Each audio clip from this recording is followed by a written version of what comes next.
I'm expecting 15 in the room right now. So that's it. Napalang ta karon sa 9. So others are coming pa siguro or there are things nila pa ginasettle. But anyway, let's start. Good evening, everyone. Welcome to our second chapter of the book Kibali or the series nga tuwang gina topic. Let's talk about leaders mentoring and so much nga tuwang ma-learn ring dapita. Last time I'm talking about finances and how finances work for us.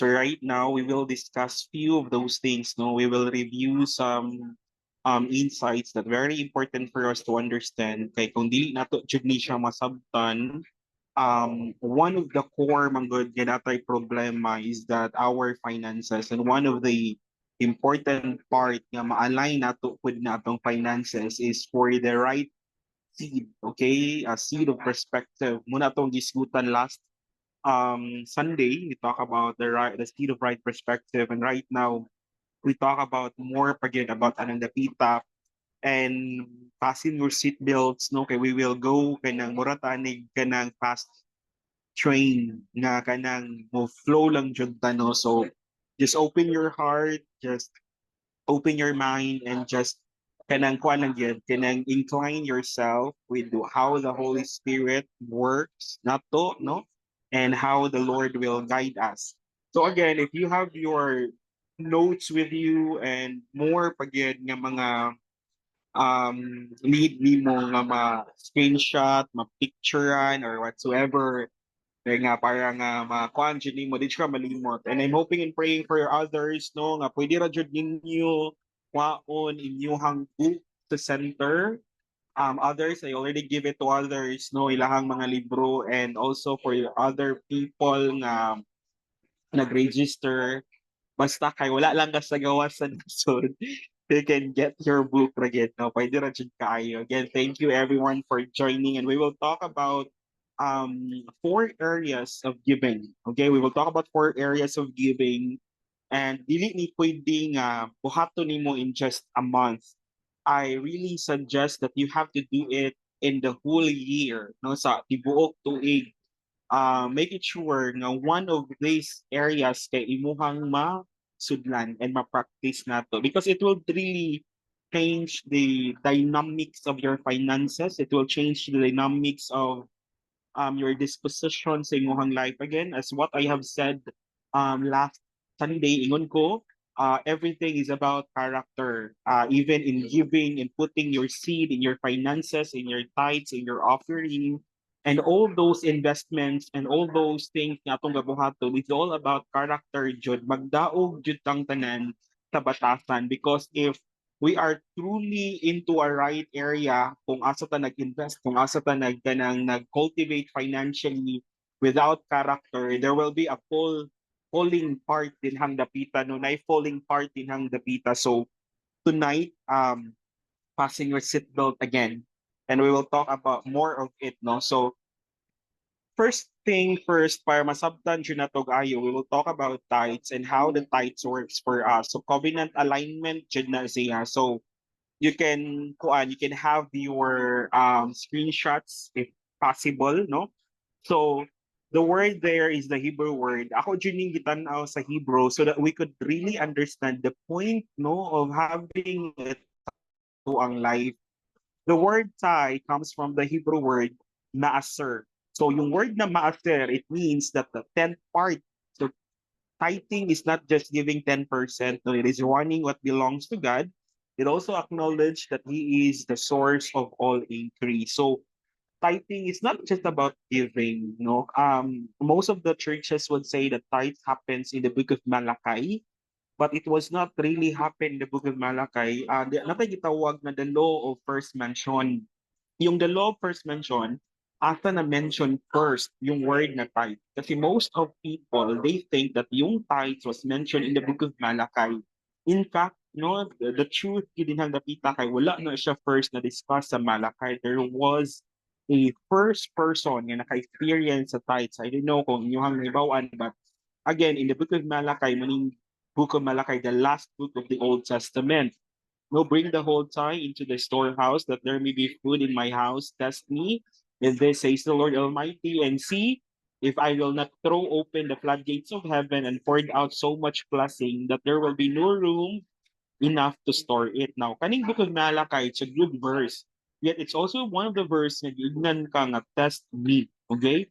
Testingan jud mo. You have to test unsay giingon ni Lord when you give your tithes. But again, the law of first mention was not Malachi. No, when it comes to the mentions of tithes, it never happens first in the book of Malachi. So mo po natong diskussan og ayo later on. Now, tithing is a spiritual technology of alignment. So it places your finances under divine government, a sign that God is your covering and provider.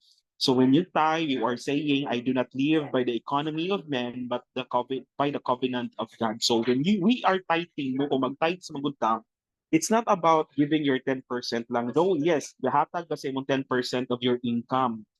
But we have to understand that once na mag-give ka tithes nimo, it's you are not living in the economy of men, meaning whatever economic system we are in right now, you are not dependent to it. You are dependent to the covenant of God sa imuhang life. So it's very important to understand covenant. Yung tithes na to, it's a covenant to God. Okay? It's a covenant to God, meaning you are not dependent to the economic system of our country.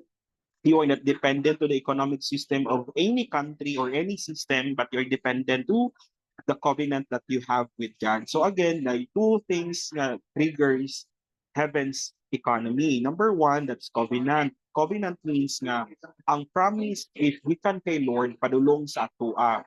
But when we say vow, vow means nga gikan sa imuha padulong kay Lord. So pag ikaw mag-vow, pag mayon ka Lord, I will do this. I will give a seed. I will give financially, but um buhatan ni Lord, kani Lord, muna akong vow sa imuha.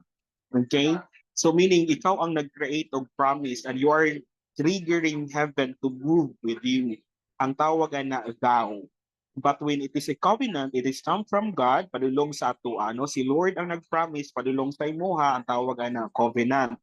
Now, there are spiritual principles in tithing. Tithing is not payment. You are not paying, it's partnership actually.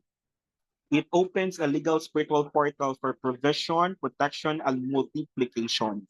So mauna siyang reason nga nung many people who knows this principle are doing tithing. It's not about gihatag nimo sa church ang imuhang finances, no?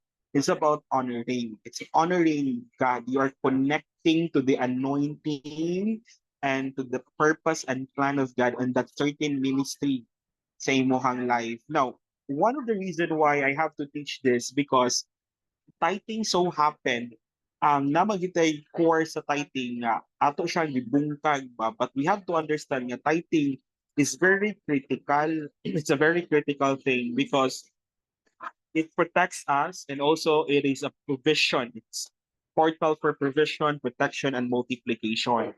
So this is the law of first mention. No, the law for first mention means kung asa first na mention ang word. So kung asa siya first na mention, dito ta mag-establish og principles og ayo. So tithing was not first established in the book of Malachi. It is also first mentioned in the book of Genesis. So then Melchizedek, king of Salem, brought out bread and wine. He was the priest of God Most High, and he blessed him and said, Blessed be Abram of God Most High, possessor of heaven and earth, and blessed be God Most High. He has delivered your enemies into your hands, and he gave him a tithe of all.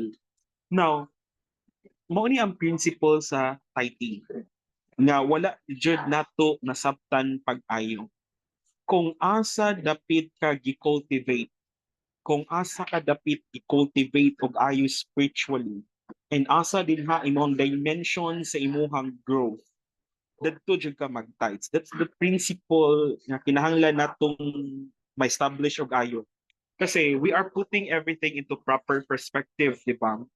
So if you are helping other people, manggod, we put it in the area of alms or in the area of offering or helping. But tithes is very critical because wherever ka na-cultivate, wherever ka nasa feeding sa wherever gid dapat imuhang feeding, dinhang dapita jud ka ma-establish og ayo. Okay? So, um, munang importante jud kaayo ang masabtan ng principle of ang component anang dapita. Tanawan ninyo ang verse, no? Verse 19, it says there, and blessed he and blessed him and said, blessed be Abraham of God Most High, possessor of heaven and earth. Meaning, ang tithes bitaw ay ha siya nahatag na sabtan jud nimo that there is a possession kung asa ka ibutang ni Lord, kung asa ka establish ni Lord sa imuhang life.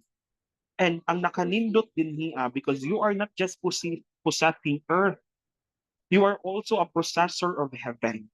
So when God blesses you, heaven works with you. Heaven moves with you. Okay? So muna kong giingon also sa ilaha gabi that um you are not entering to a work, you are not entering into a business for the business to bless you or for the work to bless you. We have to understand the component or the principle of it that when you enter into your work, you are the one, you bless the Lord, that's why your work is blessed. Ikaw may bless ni Lord, that's why your business is blessed. Meaning there is a component of understanding the principle nga gibless ka una ay ha ka mo enter sa usa ka place. So it's not the place that becomes a blessing for you. It is you becoming the blessing to a work or to a place sa imuhang life. We have to establish that principle tungod kay most of the time people would think na ay na-bless ko ani nga work or na-bless ko ani nga business. Ay, grabe kay ko ka-bless ani nga business or grabe kay ko ka-bless ani nga work. No, we have to establish the critical side of it that it is you being blessed by God, and once you enter into the parameter, that's the moment that the work is blessed because of you. The business is blessed because of you. So, ano man, because you are blessed by God, you're blessed by God. So, tithes is the one of the most important part yun sa ato ano, that's the 10% of our income. Okay? So, sunod, it is the representation kung kinsa si Melchizedek. So Melchizedek, it is the representation of Jesus Christ, no? Pag basahon nimo ang last niya part of the days nor end of life, but made like the Son of God, remains a priest continually. So meaning, Melchizedek is a representation of Jesus Christ. That's why there is a verse that say, before Abraham was, I am.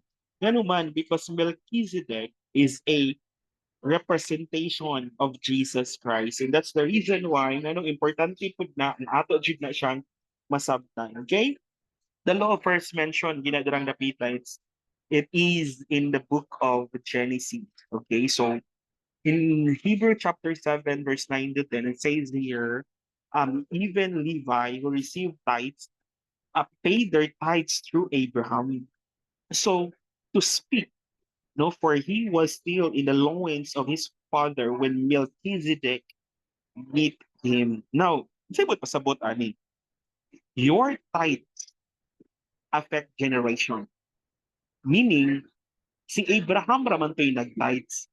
Because pag ang tungtungura, siya raman na a revelation about tithing.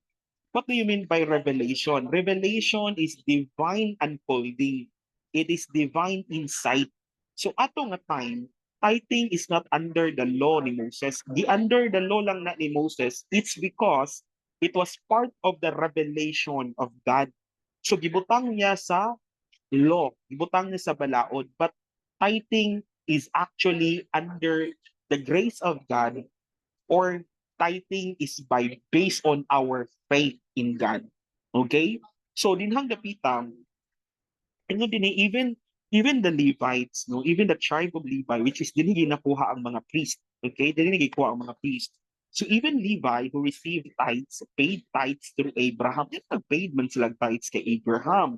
It's because they were part of the tithes They were part of the tithes nga gihatag ni Abraham during the time nga na-meet niya si Melchizedek.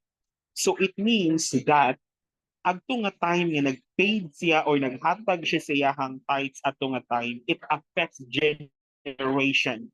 Meaning, we are connecting the wealth, no, we are connecting our wealth and your wealth in the perspective and in line with God. So muna yung reason nga nung naay tithing, okay?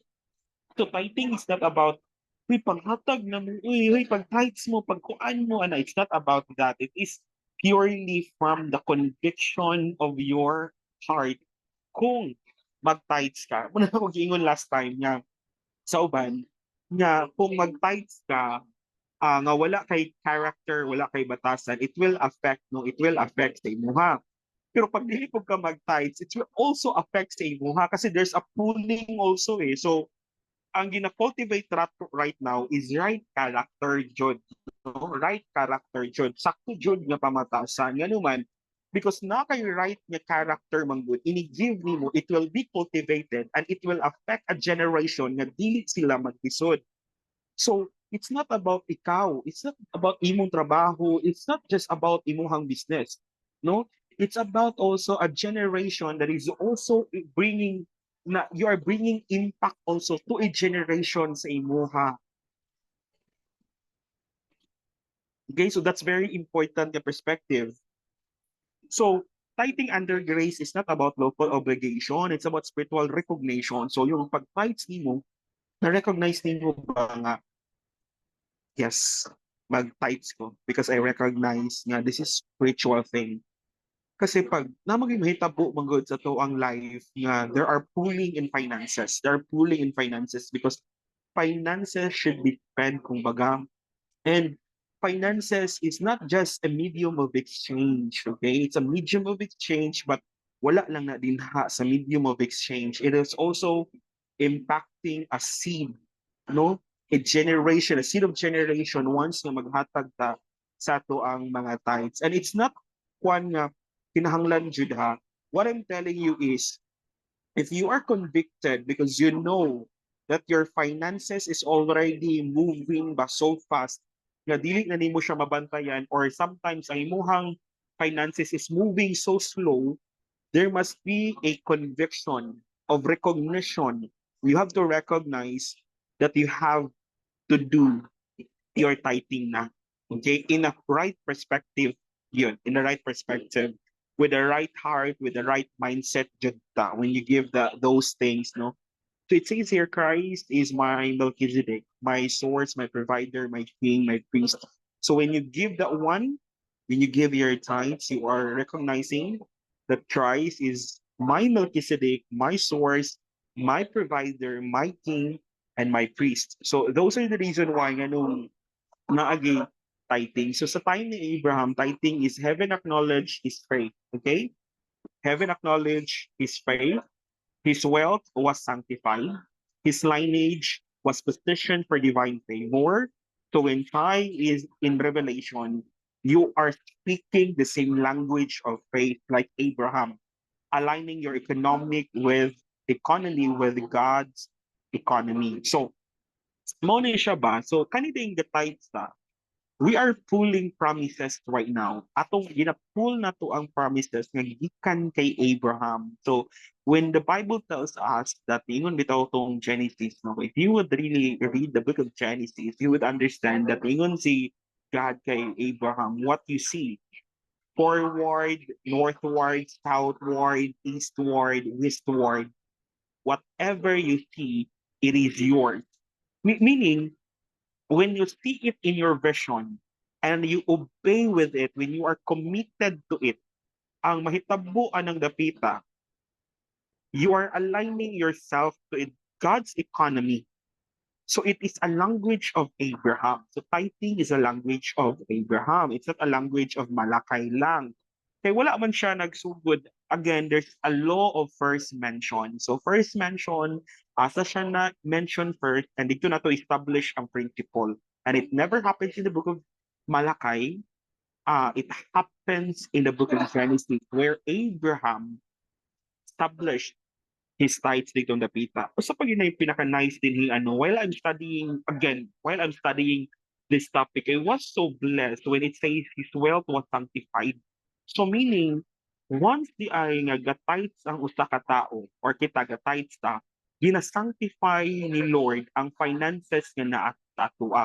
What do you mean by sanctify? Sanctify means that your finances is set apart from other finances. That's the reason why nga nung naay capacity ang ato ang finances nga ma-establish siya, mo increase siya, it's because it's being set apart. The reason why we have this capacity nga ma-save na to siya o mag-increase pag dapat siya, it's because it's being sanctified. Again, be careful with your heart, be careful with your mind. You have to really understand the component of it, the principle of it nga character the siya, patasan the siya. Okay? Why you are doing it, it's not just giignan ka ni Lord, bay, ingon man gid ang Bible, bay nga, ato sini ihatag ato ang tent. Yes, that's the principle. It's not about giignan ta, it's the principle of the promises of Abraham so that we can pull it out, no? If you want to be affected, if you want to bring impact in the time nga, katong sa time ni Abraham, gusto nimo nga moabot na sa imong time right now, nga klase nga promises, you have to do tithing. You have to do tithing. So that's one of the reason why yan ang importante kay ni, because leaders must understand the component of our finances kasi you are leading also a generation eh. Imuhang mga anak pohon, ikaw, imong mga anak, imong mga apo, dili nila masabtan why you are so blessed, why you are so blessed, why you are capable of financial increase sa imong life or the capacity to have it. It's because someone established it already. Someone does the covenant, no? So, puhon-puhon, mga apo nimo, generation nimo, matingala sila why we are not entering into same other people na naka-experience of poverty because we pull the right mindset of tithing. Okay? So, sa pag ni siya, number two, actually four lang ni siya guys, no? I think that's four nga tong hisgutan. So number two, seed principle of multiplication. So the seed symbolizes faith in motion. So it is a faith in motion. So the Hebrew word zera, no, zera, meaning both seed and offering carries the DNA of the harvest you desire. So the more ka nga ga-plant sa imong seed, the-plant sa imong seed, the-plant sa imong seed, there is a DNA of harvest that you want to desire the more you plant the seed. So yung tithing, we do it, no? Yung tithing, we do it every month. So monthly, we are doing tithing, okay? But seed, we do it by a revelation of faith. We do it in a revelation of faith. There is a DNA of future harvest in Handapita. What desire do you have sa imong finances, no? So the seed is a principle of multiplication. Sunod, muna itong gisgutan last time, as long as the earth endures, seed time and harvest, cold, heat, summer, and winter, day, night will never cease. So, dinha pa lang dapita ba? Dinhang dapita, as long as the earth endures, seed time and harvest, no, seed time and harvest time. So, when there is a seed time, there's also a harvest time. But we have to understand the component manggod anang dapita because everything works together hand on hand. Our tithes work hand in hand on seed. Okay? But we have to understand also kung unsa gid dapat atong buhaton in our finances and when ta magplan sa tuang seed. So sowing seed is not transaction, it's spiritual act of prophecy. What do you mean by spiritual act of prophecy? You are declaring something in the future. You are declaring something in the future. Nakagid na declare sa imong finances.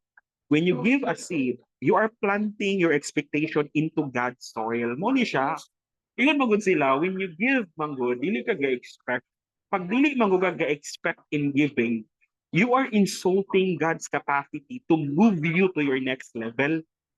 Mo na siya rason nganong kinahanglan jud ka mag-expect when kabalo ka asa ka nagplan sa imuhang seed. Asa ka nagplan sa imuhang seed. That's the reason why sa tanan nga gaplan sa ilahang seed, pag I'm nako sa moment sa prayer ba, if nako sa moment sa prayer bitaw, ana jud ko sa akong prayer ganyan, gaplan kag seed ha dayon kanang kuan nagpray ko sa imo. Ako jud prayer, Lord, I activate every seeds being planted in the right season, in the right time, in the right harvest. Why is it nga ato na siyang ginasudlan rang dapita? It's because we have to understand that there must be a level of expectation because you are not planting in the economic system of the world, but you are planting in God's soil. And kabalo ta that lahi ang time sa God's soil, kung magtanong ta in God's soil, lahi ang timetable dito ug lahi po ang timetable sa earth kung magtanong ta. Like for example, mais, 3 months naman ang mais. But we have to understand nga kung magplanta in God's soil, lahi po na siya din ang timetable. Okay? So your seed speaks. It becomes a prophetic voice declaring your future. So once the seed comes, you are cultivating your future anang dapita. No? So, grabe kinaka-importante nga principle po. Grabe ka-importante nga principle. Now, when you look at the verse, it is in the book of Luke chapter 6 verse 38 says, give and it will be given to you. A good measure pressed down, shaken together, running over. Meaning, pag give nimo, it will be given to you the same measure ba? It's a good measure. Then ang pinaka-nindot ba press down, giduot nimo. Pero shaken together, pag shake na pud nimo, running over siya. Ano man? Because it's overflowing na. I tell you, if you are doing your tithes, you're doing your seed, there is a miracle nga dili nimo masabdan sa imong finances. You will never understand ganong nahitabo ni, ganong napakoy kwarta, ganong ga-overflow mo ni because you are doing tithing. Ang nakakuan lang sa tithing kay where you are planting your tithe, kung asa ka gi-cultivate, kung asa ka ni-grow, asa ka ni-cultivate, asa ka gi-form, asa ka gitudluan spiritually. Ngano man na siya, Pastor? Tungod kay when you give your tithes to some ministerial works or areas na wala bitaw ka gi-cultivate, mag-demand mangguna siya dito og cultivation sa area. Mao na siya nakagrabe kaayo sa kaning kuan sa typing. Sa una manggod, okay ra jud kistan na siya kay wala man jud ta kasabot bitaw sa principle. Imbis nga ma-bless na siya nga ministry, mag-struggle na siya nga ministry, it's because there's a demand that you should be feed on that ministerial area if mag-tithes ka ana nga area. So mao na siya nga ang tithes and offering are ginabutang nato na siya kung asa ta cultivate spiritually or asa ta grow spiritually, shape spiritually. Kaya nga naman, because kung ana nga area, nag-tights ka, tapos wala ka dira, no, wala ka ni-appeal silang service, wala ka nag-grow sa ilaha, dili dapat tights imong ihatag din ha. That would be called a system of help offering.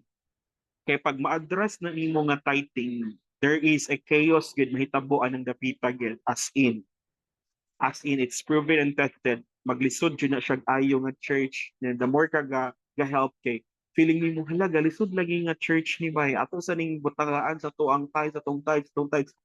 Tapos wala kay feeding dadto, di ka gapil og ministerial works, dili ka gina-cultivate nila, pero dito nimo nahatag imuhang tithing ang may tabuan na mo hinay-hinay jud na siya unlod imbis nga matabangan nimo ang mga tao spiritually, dili na gid hinuon. So that's the reason why technical kayo ang tithing.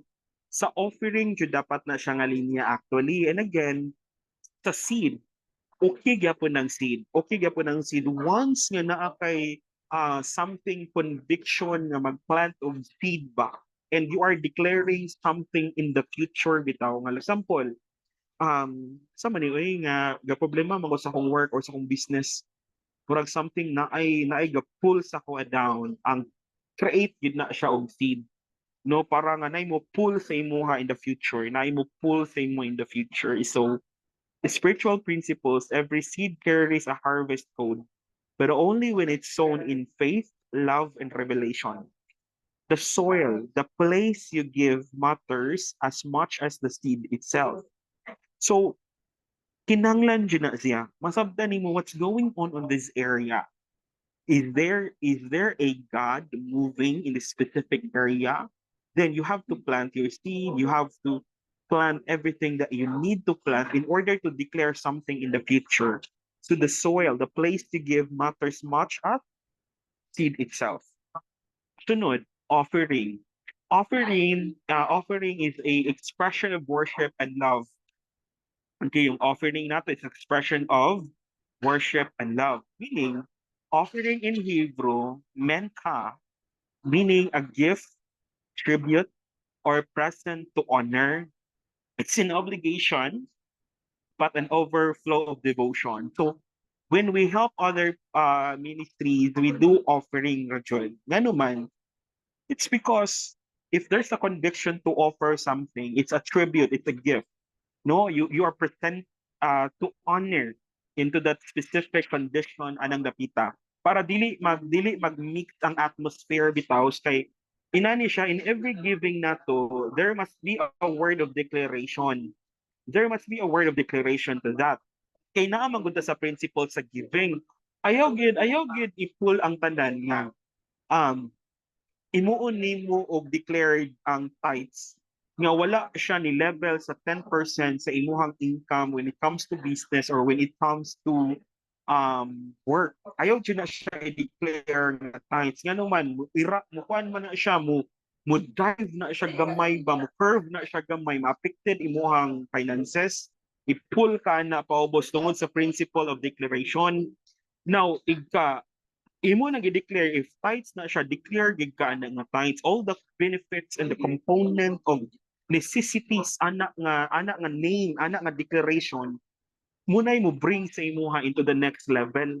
Now pag abot nimo sa seed declare gid ka nga seed ni siya and whatever benefits and principle behind the seed declare that it will happen sa imuha, you will demand on it. Kay imo dyan na siyang i-name, kay mo man na siya giingon nga, you have to decree and declare good. When you establish a vow, you have to decree and declare din hang dapita. Kay kana manggod nga kana manggod nga area, na sila principles, and kana nga principles is only active when you know that kuan ana the work of that ba. Di ba? Kana bitong kung kabalo ka sa machinery, kabalo ka sa principle, how it works. So here we do the what of offering. No, when you are helping other ministerial works, we are doing offering, John. We are doing offering din hang dapita. So, usa na siya sa mga areas nga atong ginabuhat, guys. Okay? So, Pastor, are we doing kuan ba offering to other churches? Yes. If we have revelation, we are doing it actually. No, most of you don't know, but we are doing it to other churches offering because we know the principles. And I know nga when we are doing offering to other churches also, we know the principles that it's also affect everyone who plant their tithes and offering, who give their seeds and who gave their extended financial support sa ministry. Kabalutaan na nga ato jud na siyang itanom sa takto nga dapit because everyone is affected to what we are doing in the ministerial right now. So kabaluta how it works gyud dapat gyud ta kabalot sa component ana kay lisod kaayo nga ka kuantas sa mga principle ba ginasapaw-sapaw nato ang principle gina ang ato pong financial status pod move pud siya sagol saksak tinagol so abi nato ay overflow lagi ang blessing pero wala nato nabantayan yan na ay pooling ba na ay pooling side by side na ay pooling unsay pooling nga part anang dapita ay na ay mga expenses nga unnecessary nga kahitabo na ay mga gastuhonon nga wala sa plan pero kahitabo siya so a lot of emergencies are happening manggod pag dili nato siya tarungon by principle atong i-align ang tanan okay. So usa ra gid ang area nga wala ta na-expect og return. Okay, gusto na ko ni isulti gid sa inyo again. One of the area nga we are not expecting return is alms. So once we are giving to a street children or to a beggar or to someone that is lower to our status, do not expect jud a return nga naman because you are planting to a area that is lower than us. So di siya ka ma-expect og return na give pero ayaw pa expect og return nga naman kay mo full man gud na pirahon sad kanya ana. Kay nakatanong man ka didto so kung muhatag ka sa mga tawo nga nanginahanglan unya it's ayaw pag expect og result nga naman the time will come ikaw na pod ang tagaan. Kaya nga naman, niabot ka sa punto nga nay nibira sa imuha sa ubos. So do not expect return on those alms good, okay? No, makaingon sila, ay may gali, nakatabang ko karon nga nang inahanglan ko, nice tamuan itabang sa ako adili. You put yourself dinhang dapita nga, karon dapita, ikaw na pod ang tabangonon, kay you are expecting return to people that is lower than you. There's a law. That's the law of sowing and reaping, no? So when a person is lower than us, no, kanang iyang status financially kay ubos ato ayaw pa expect og return. Help pero ayaw pa expect og return. Nga naman, kabalo ka sa principle God is your source and God is your kanang provider.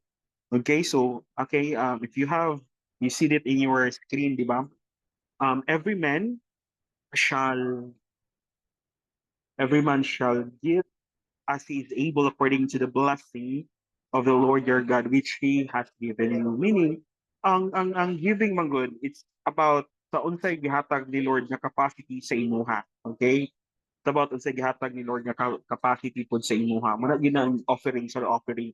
So offering are about relationship, not percentage. They reveal the posture of your heart towards God. So si Cain, si Abel, both nga nag-offer sila pero ang offering ni Abel gikuha sa Ginoo is because gikan man gud to sa faith, no? Ang first niya nga gi-offer sa Ginoo is ang pinaka the best sa iyahang abot. Sunod, give to the Lord the glory due to his name, bring an offering and come into his court. So the moment we offer manggod something, you are also worshiping God and honoring God sa imuha pong offering. It's one of the meaning and nindot sa gikayo, no? Spiritual principles. Offering honors God's worthiness. They speak gratitude, reverence, and worship. The amount is not about what moves God, the heart posture does. So yung heart posture, it's not about the amount actually sa offering. It's not about the amount, di ba? It's about the heart. Yung tithes na siya standard. Yung seed na siya word in handapitan. Paabot sa offering, it's your devotion, it's your posture sa imong heart, it's the disposition sa imong heart. That's one of the most important. Now, when we say also first fruit is also law of honor and increase. That's first fruit. Yung Hebrew terms ng reset in Hebrew means the first, the beginning, the chief part. First fruit are the first portion of your increase given to God as an act of honor. Now, muna siya yung masabtan dapat lang dyan kayo. If mag first fruit ka, if you're convicted to do first fruit, ang una ni mga sweldo tanan, you will offer it sa ministerial work. You are offering it to God, the first fruit. Now, for example, ang imuhang first fruit kay 20,000. That's your first fruit. Mahitabo ra gid ang first fruit ka isa sa tibuok nimong kinabuhi as long as wa ka nibalhin og trabaho, business. Kausara na nimo ginabuhat ang first fruit. Kaisa ra nimo ginabuhat ang first fruit. Now, muna siya, inaynayon ako ni dili every year gabuhat kang first fruit. Now, kani. Ato ni sabtunog ayo. Honor the Lord with your wealth, with the first fruit of all your increase, then your barns will be filled with plenty, and your vast will overflow with new wine. Pastor, ganong imo man ginatundo right now? Because I have a conviction with God that most of us who obeys God in this very season, there is a great increase in finances. There is a great kanabitang security nga gabuhaton ni Lord. There is a greater reset manggod nga ginabuhat ni Lord. And also, there is a na gina-change ni Lord ba sa daghan sa tuang finances. So dinha pa lang nga area kinahanglan jud nato ng masabtan pag-ayo. Okay, daghan gid kay tag-angay masabtan ina nga area gid. Now, tanawan ninyo, nakahatag na kag first fruit, di ba? Once katong whole nimo nga sweldo, for example, nahatag na nimo yung first fruit whole nimo nga sweldo. Ang sunod na pud ani is for example 20,000 plus for 20,000. Now, na-increasean ka yung 20,000 na imo nahimong 25,000 imuhang sweldo. Okay?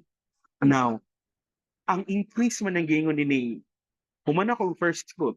Human ako first fruit, kay isa ra nako nabuhaton, ka isa ra nimo buhaton. Na-increasean man ka. Ang increase karon kay example 20,000, ang increase kay 20 nahimo ng 25. Asa man ang increase adto, di ba? Ang increase adto is 5,000. Ang 5,000 ra ang imo na pong first fruit, kay increase man ang gisgutan of all your increase. So katong 5,000 mao ra to siya ang imuhang first fruit na pod. Ngano man na may increase.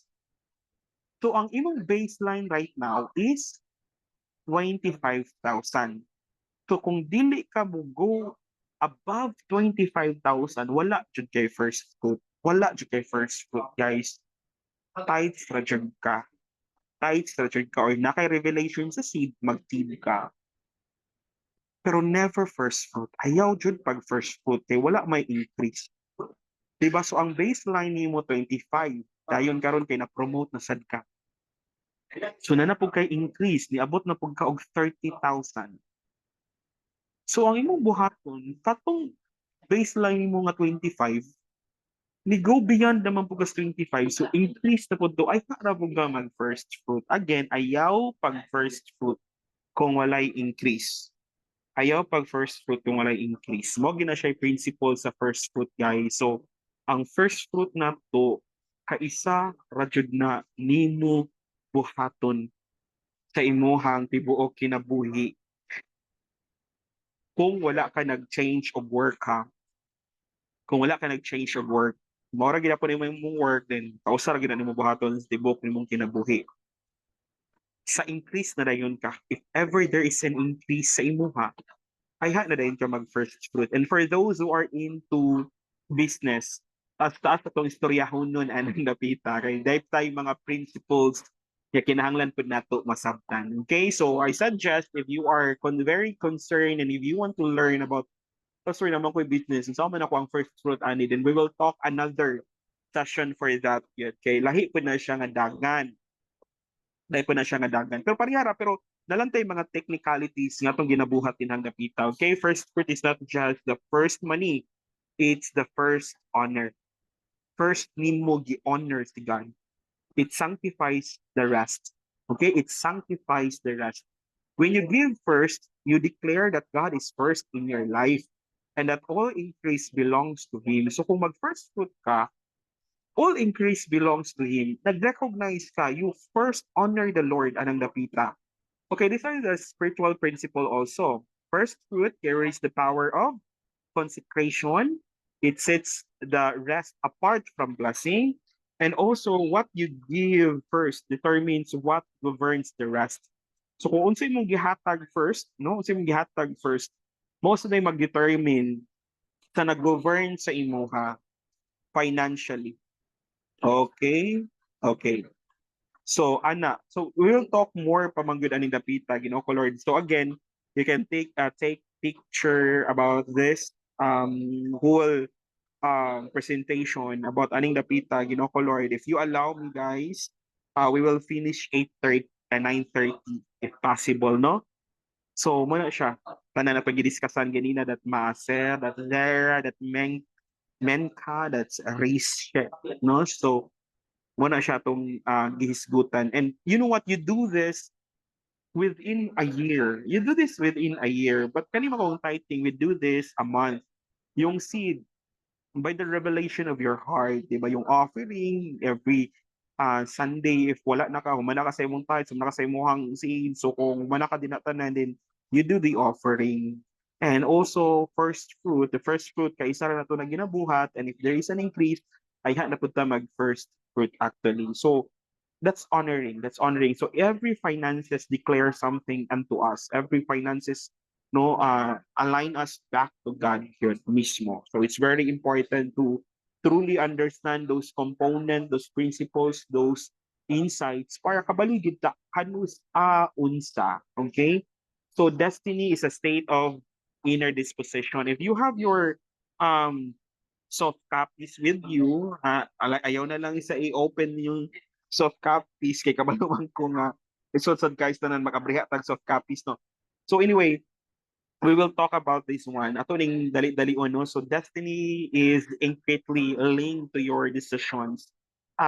Mo ni siya to ang chapter 2 guys. Muna tong chapter 2. So influencing not only your financial standing but also emotional and mental well-being. So when it comes to destiny, it always linked to your decision because your decision directs your destiny also. So if dili sakto ang imuhang mentality, ang imuha pong mindset sa usa ka butang sa imuhang life, it affects your destiny also because it is really linked to your decision. So unsa imuhang decision gyud nga gabuhaton every day will affect your destiny. Kani naka-connect na din ha eh. So influencing not only your financial standing but also emotional and mental well-being. So dinha nimo masabtan every time mag-decide ka, unsa man ang imuhang disposition, every time mag-decide ka financially, emotional ba ka, na ba kay mental well-being, every time ga-decide ka sa imuhang life, because I tell you, your decision will really affect your destiny. Now, I want you to take this as a one of the most important parts sa atong principle is money. Destiny is not what you are doing in the future. Destiny is not what you are doing in the future. It's not where you are going. Destiny is not what you are doing. Destiny also is not about where you are going. This is now destiny. I hope and pray nga usually makuha og ayo no because it's very important to understand destiny. Destiny is the capacity. Destiny is the capacity to go to somewhere to go somewhere sa imong life. So ang meaning sa destiny is not going somewhere. Destiny means you have the capacity to go somewhere. No, ako'y destiny, I'm going somewhere. Okay, so do you have the capacity to go there? Destiny is about capacity to go somewhere. Capacity to be in a journey. Okay? That's that's destiny, guys. Destiny is about capacity. Okay, destiny is about capacity. So it's a very important component in the life. Okay. Also, destiny is reflective of an inner disposition, internal attitude, beliefs, and inclinations that shapes the course of one's life. This perspective highlights the significance of personal growth, choice, and cultivation of inner qualities in shaping one's destiny. So kanina itong sabdo yung destiny is disposition. Tunod nimo. Are we creating the atmosphere of that destiny that you are into? Di ba? It's internal attitude, guys. It's the belief system that you have. So that's why it's very important to understand destiny. Destiny is not where you are going. Destiny is the capacity to go somewhere. So if you are into a destiny journey right now, destiny is the capacity that you can go somewhere and you can journey to a place. It's because of that capacity.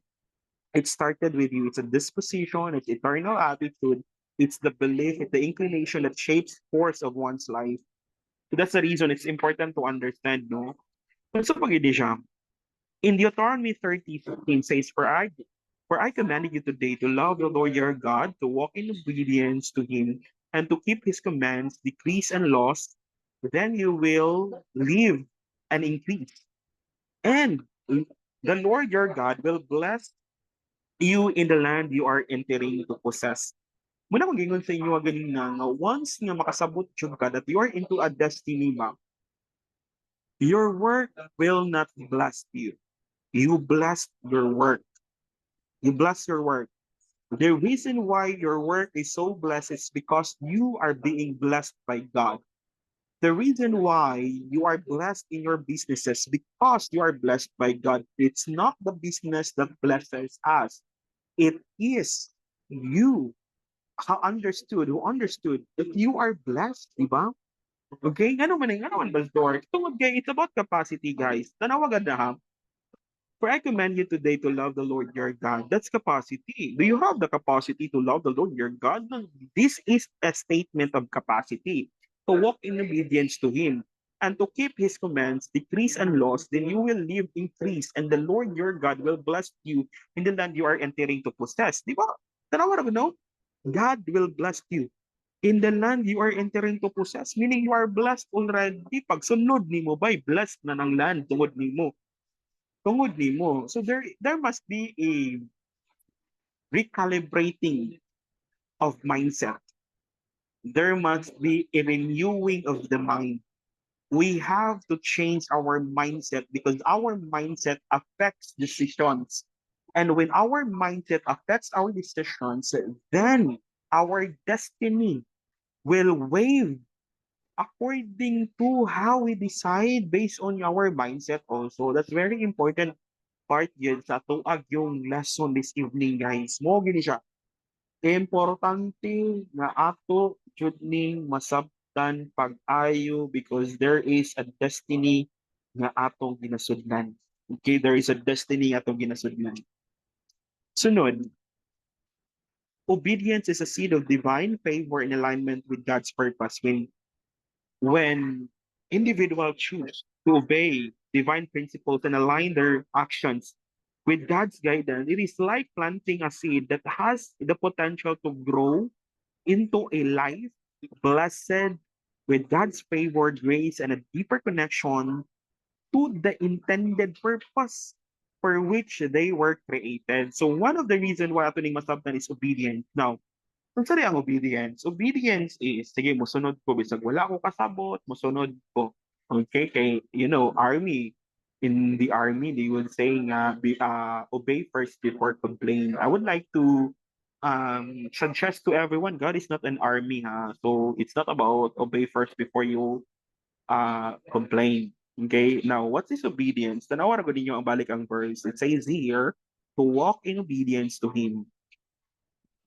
Ang obedience, nakasabot ka. Nakasabot ka that you have to obey God. You have to obey God. The reason why natay struggle din hang dapita because we have opinion. Okay?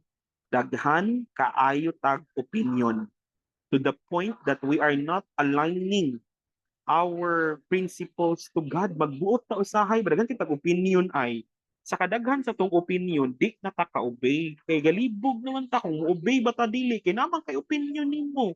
Basin pwede ra ni, basin okay ra ni, ay basin ako ra ning makuan. Ano ba, daghan kitag opinion. Dalawa draw, for I command you today. So meaning, nasa gipasabot. Unsa may iyang i-command today? To love the Lord your God.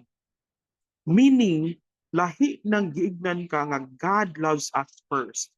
So when God loves us first, then you have now the capacity to love God also. Unsa ang iyahang kwan dinha dapat masabtan? Love. Klaro kayo, love. Susunod, to walk in obedience to Him. Unsa may but pasabutan ng to walk in obedience to Him? Ang but pasabutan na is mo follow ka according sa love. Then human ana nga obedience pa. So sa buhaton, keep His commands, decrees, and laws. So paingon ka nga, ay, mo-obey lang ta ni Lord, isag wa ta kasabot. No, no, no, no, no, no. Dapat nakasabot kas component sa principle. Kay kung mag-obey ka nga wala ka kasabot, foolishness na siya, guys. Kaya nang ga-obey nga wala kasabot sa principles, sa command ni Lord, foolishness na siya. Pero kay daw, keep His commands, decrease, laws. Tapos mayon ka, ay, follow lang tab, wala ta kasabot. Ay, nako Lord. Di na siya obedience, oy. Pan lang na siya, kanang tag-an na siya, guys, tag-an. Nanag-an ra ka, buot ka dira, God will never tell us something or allow us to obey to something nga wa ta kasabot nganong ni obey ta. Usa na siya dapat masabtan nato. Klaro kay dira o. Pag ikip nimo yang command, yang decrease, iyang laws, kung mo-follow ka sa God's principle ba, then you will live and increase. And the Lord your God will bless you in the land you are entering to possess. So meaning, ubay-ubay ka.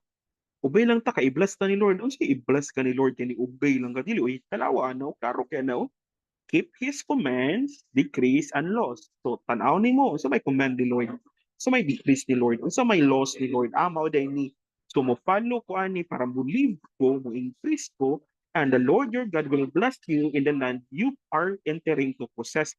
Naa kay nasabtan, nganong ni-obey ka, dili kay ni-obey ka, bisag wala ka kasabot, dili na siya mao. Dili na siya mao. Kay ang faith, biya, no? Ingon ko sa inyo, ang faith, you understand something, that's why you follow. So if faith triggers obedience.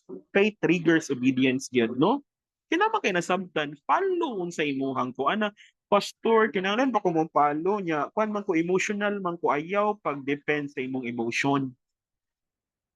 Follow the principle. Follow the principle.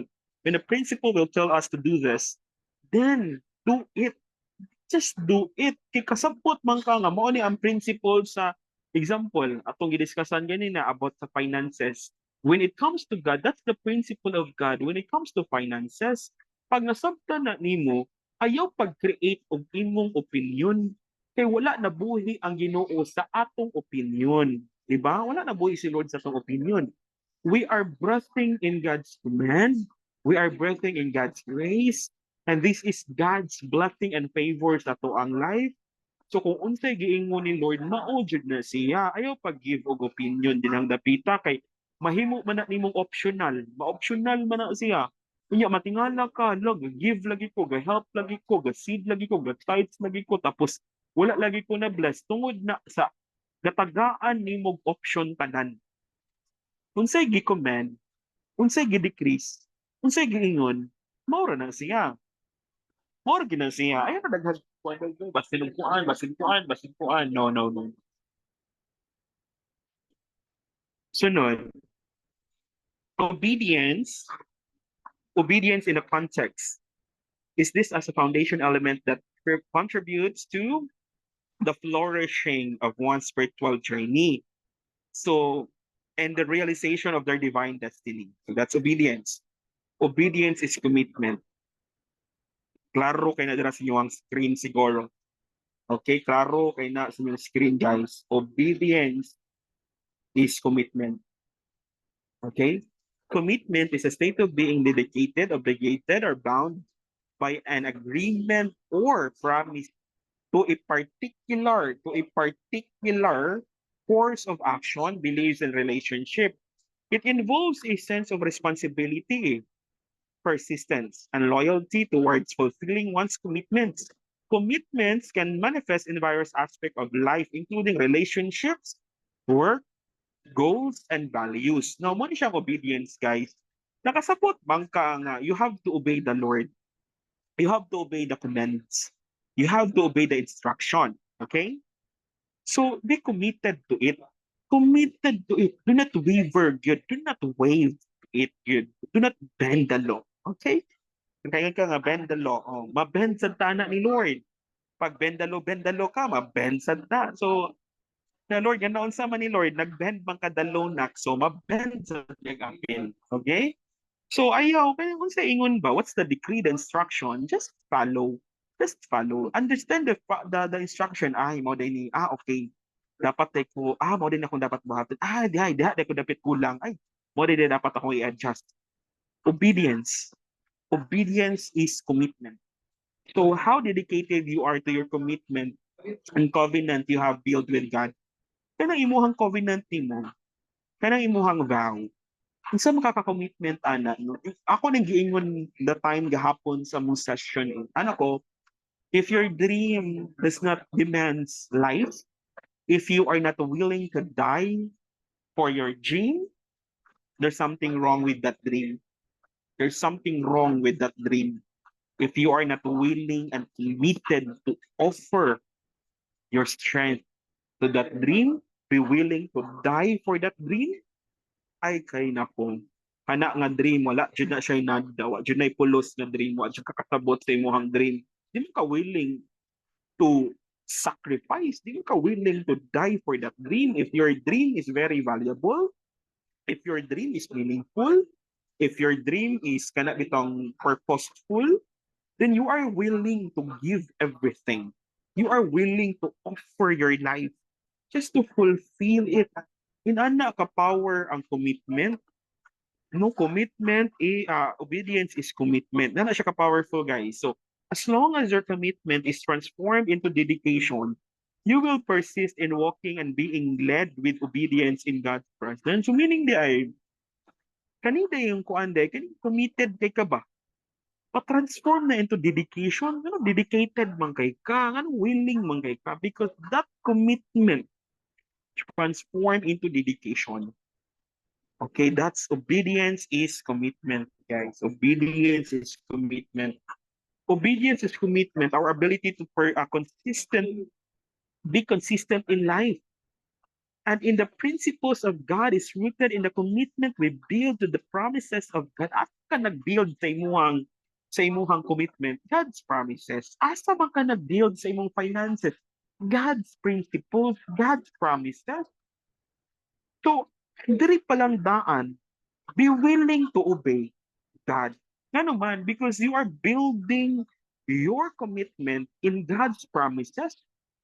Your finances right now is you are building it in God's promises. Meaning, ayaw i-bend unsa giingon ni Lord sa iyahang scripture kung unsa yang gina-reveal sa imuha right now. Kay nga naman, kay dili nato malakwan, dili nato malakwan ang promises ni Lord sa tuang life because we are trying to give optional anang dapita and we are trying to justify some things in our life. Wala ta kasabot nga we are building our commitment in God's promises.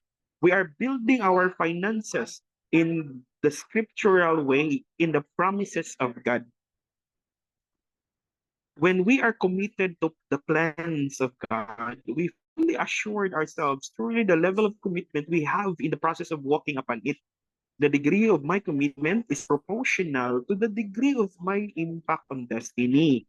So, commitment ni mo ba? Kabalo ka, the Lord will bring you to a higher level of destiny. There is an elevation in your position right now. There is a moving increase and promotion in your life right now. So you have to be committed. Be committed, John. Like for example, kaning pag-join ninyo sa online nga platform to learn, it's commitment, guys. It's commitment. You are committed to obey in order to grow. So obedience is commitment man na siya. Dili man na siya kay niingon ganing follow lang ka kay napugos ka. Dili oy commitment gina ang obedience. So once you obey, be committed to follow the instructions step by step. Ayaw pagbuot-buot jud nga ay basin kuan unsay basin kuan. Na sometimes manggod gina-correct ni Lord atong batasan. Kay once nga mosulod ka sa iyang promise nga wala kay batasan, Ginoo ko maglisod jud ka. Sa biya ka ang mga Israelites gikan Egypt. It took them 14 days unta when they will travel with obedience and they are committed to travel with the Lord during nga naa sila sa wilderness. 14 to 40 days ra unta ilahang travel distant gid anang dapita. Pero ang nahitabo ha 40 years. It's because of disobedience. Gahi kayo, they were not committed to enter into the promised land. Kunya the reason bitaw nga nung gipagawa sila ni Lord sa Egypt para moadto sila sa ilang promised land. And the reason why nga nung karong dapita sa imuhang life, gina-form ni Lord imuhang character, gina-build ni Lord imuhang character, gina-disiplina ka ni Lord, it's because there is a promise you need to possess. You need to enter into that promise. Ang nahitabo, mao ni siya. Daghan kitag option. Ay, basin pwede ra ni, ay ato lang ning kuan. Ato ang responsibility ba? Gihatag-hatag nato bisan asa. Ayaw, responsibility comes from two words, di ba? ability to respond. So kung encounter ka na nga problema, ayaw na i-interpret ang problema, i-interpret sa ang promise ni Lord anang dapita. Ana ba na masabtan bitaw nato bitaw nga hala. Ay sa guys, review ta guys, review. Review ta unsay promise ni Lord sa ato ang bigali. Kani. Mo ni siya ang promise ni Lord sa ato. Okay. So kung kana ang promise ni Lord sa ato, ani encounter tag problema karon, what we need to do man? Continue the promise. Pray for solution. Look at it in a different perspective. Kung saan giingon sa online before, empowerment means you are doing the same thing again and again with a different perspective. Muna empowerment, di ba? You are doing the same thing again and again. Parihara, balik-balik yung ginabuhat. But you have a different perspective ba? Gilahi ni mo imong mindset. I-change ni mo imong perception. I-change ni mo imong awareness. And that's the point that you are being empowered even if you are doing the same thing again and again. It-change imong perspective. It-change imong perspective. You have to understand commitment is obedience ni siya. Ayaw pag bend o tagaan imong option ang mga butang nga gisaad ni Lord sa imuhang. Kapoy kay na guys, kapoy kayo sa life. Kana bitaw, anak ka, giignan ka ni Lord, gi-instructan ka ni Lord, mauni, pang. Sa isa lang ka sitwasyon, ning turog na ka. Sa isa lang ka sitwasyon, nabalak ka na ka. Sa isa lang ka sitwasyon, na kuyaw-kuyawan na ka, ayaw, Jud, yan naman. Tungod kay dinha nimo masabtan ang commitment, dinha nimo masabtan that God is shaping your character. God is bitong preparing you for greater things. No, saan man pag-prepare ni Lord sa imo haron nga dinha pa lang sa gagmay nga sitwasyon, ning kurog naman ka. Di ba? Lisod kayo, guys. Lisod kayo. Pag wa ka kasabot that commitment is also obedience. Be committed until the end. Lord, I will follow you. I'm committed to follow journeys, destinies, that capacities nga kinahanglan ako ning mahuman, Lord God. Ana na siya, guys. We're taking responsibility of that. Taking responsibility ana nga part sa imuhang life right now. Also, sa pagini, obedience is full trust. Mag-obey ka, full trust. Ayaw sabta sa imong kaugalingong pagsabot. Sabta na sa perspective ni Lord. Pagingon ni Lord nga, buhatan ni, okay Lord, I will look at it in your perspective, not in the perspective of being a human. Sa akong giingon every Sunday, we are interpreting everything in a heavenly perspective because we are we eradicate human experience. Kaya once nag-ampo ka sa Ginoo, you are not into human experience. Pag-ampo gali kayo pag-expect of human experience. Ano nag-ampo man ka, kay pag wa ka nag-ampo kung nag-expect man kag human experience. Diba? Once you pray, we are expecting a divine intervention. So this is about eradicating human experience. Divine, we si Lord, powerful, able, great, awesome, full of abundance, full of wisdom. Tapos ikaw, nakuyaw-kuyawan na ka. Yun po the principle, know the drill. Know the drill. Obedience is commitment. Obedience is full trust. Di ka pwede mo obey nga wala kay full trust sa nagsugo sa imo ay follow lang ta kay si Lord may nag-ingon napugos ka. Ayaw. Di na siya obedience, pugos-pugos na siya. Obedience is commitment. Obedience is full trust. What do you mean by trust? Trust is a state of confidence, reliance, and belief. It involves the confidence of expectation that someone or something will act in the reliable, honest, and competent manner. So trust is a foundational element in relationship, builds upon mutual understanding, credibility, and belief of reliability and integrity of the person or thing being trusted. Meaning, pag full trust ni siya bay, ang state of confidence nimo, obedience na siya, reliance nimo kay Lord, imong belief system nimo, imong expectation, that God is able to do exceedingly abundantly above and beyond what we could ask or think for according to the power that is living inside of us. So full trust ka din ang nakita. Sa ko yun sa inyo, do not trust man.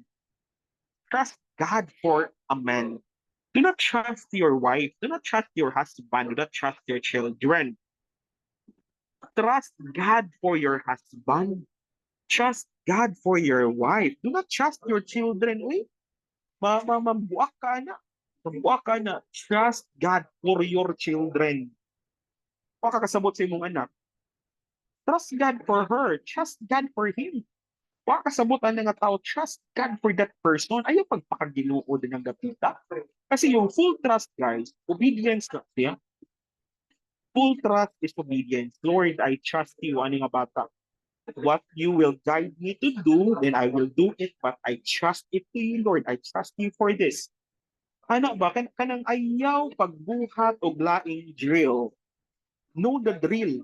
Know the principle. Know the component. Ayaw pagbuot-buot. Ayaw paghatag og option. Stand your responsibility. The Lord gives you a challenge. Usa akong giingon. Ang giingon mo ni, wala ka gitest ni Lord para mahimo kang strong.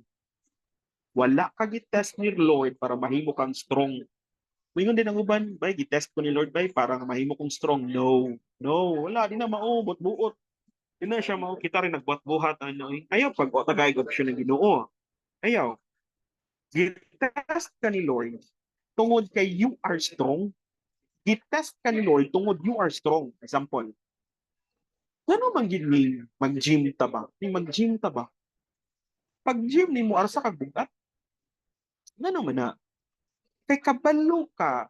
Kabalo ang imong gym instructor, kabalo ka nga kanang imuhang pag-arsa og bugat bay. Ginapagawas ang imong muscle kay ang imong muscle naara na dira sa sulod. Wala lang na develop pa. Ano ba? Example. Pagkita mo example para magasinabot tag-ayo. Magpalit kag sakyanan. Pagpalit ni mong sakyanan, unsa man na paliton nimo diretso? Oh, okay, paliton ko na. Go ahead. Pagpaliton nimo ng sakyanan, imo nang i-test drive. Nganong i-test drive man nimo ang sakyanan? Para ma-experience nimo ang capacity sa sakyanan. Kita bay, kita karon kanya magkasinabot tagayo. Gitest ka ni Lord dili para mahimo kang strong. Gitest ka ni Lord kay kabalo siya naa kay capacity, naa kay strength, able ka, strong ka. Gipagawas lang ni Lord karon sa imuha ang imong capacity. Kay capable ka. Okay, capable ka. Ikaw ray wala na sayod nga you are capable, you are able, and you can do it. Kay isa lang ka sitwasyon, isa lang ka test sa imong life, ning kurog na ka, nakuyaw-kuyawan na ka, nagpuan na ka, wala na. So, waka kasabot that obedience is full trust, guys. Obedience is full trust. Okay? Naginhawa pa mo din ha. Pag andam lang mo og ka ng kuan, haplas, mo na yung andamon, pang BP, nang may bawa ng inyong blood pressure, kay marag na pressure mo gayo. Yan na, inyo lang ang andamon, guys. So, obedience is a full trust. We commit in proportion to the degree of our trust. Trust is a level of commitment beyond mere reliance. Sunod, we can trust God when we are committed to submitting ourselves under His plan. It triggers our destiny. Trust is being at peace despite the challenge. At peace kay kabay. Gingon gahapon, guys. There was a story in the Bible ba? Si Jesus ba yun? Natulog. Natulog si Jesus while gabagyo. Natulog si Jesus while nagbagyo. Duha man naka-story katong si Peter ni walk sa water kasi si Jesus nag-walk sa water. Karon kaning si Jesus natulog while nagbagyo. Nagbagyo natulog. Kung kaila lang unta sila kinsay ilang kauban, moapil sila tulog uban ni Jesus bisag bagyo. Kana lang nga principle. Kana lang full trust na guys, full trust. If you only know who is with you despite the challenges, you will sleep with the one who controls everything. If you only know God, despite the challenges you have in right now, you will sleep with the one who knows the best for you. Kung kailan lang sila ni Jesus, kay patong during sa bagyo, parang giduyan si Jesus, ganun siya matulog ato, kay mo sa gitabyog sa duyan. Kasi sa mga disciple, Lord, we are about to die. Natulog ra ka nga mamatay na ta. See that point ba? They were very afraid because they don't know who is with them. Ay, nako Lord. If we only know who is with us, even in the midst of that chaos, even in the midst of that challenge, you will sleep with the one who knows everything. Full trust na siya, guys. Full trust. Ayaw ko igna that there is God in your life right now, yet you are dismantling the principle that God knows the best for you. Alam mo yun sila, Mama knows best. Di natin tinuod eh. Papa knows best. Di tinuod eh. God knows the best for us. That's the principle. We have to rely on to the one who knows everything.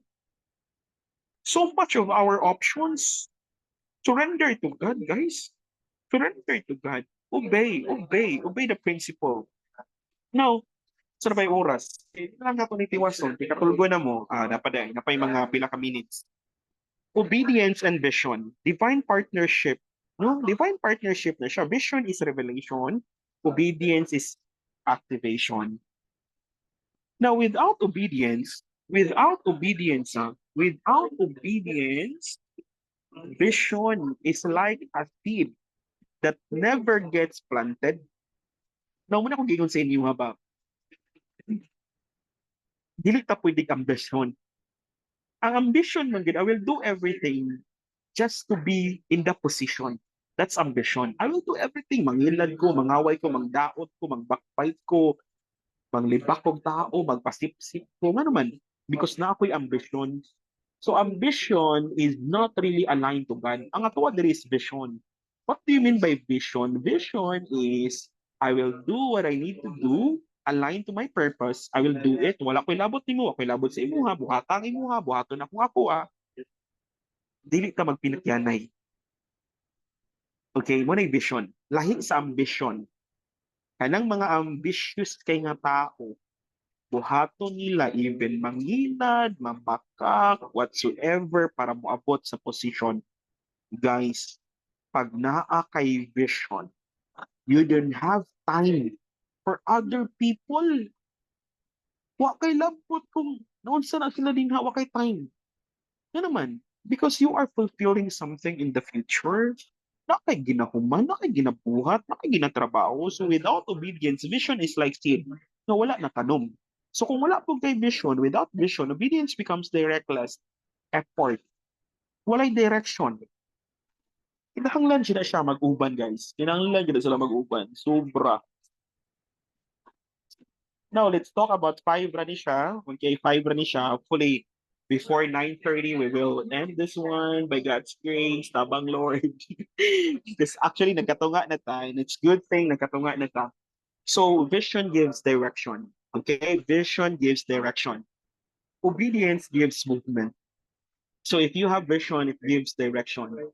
Obedience gives movement. So, go to ingon kay Abraham, go to the land I will show you. That's vision. Go to the land I will show you. Tapos nilakaw si Abraham. Now that was vision, a revealed direction. But Abraham obeyed and went. That was activation. So pag ingon ni Lord siya, go to the place I've shown you, na siya gipakita nga place kay Abraham. Tapos nilakaw si Abraham for that place.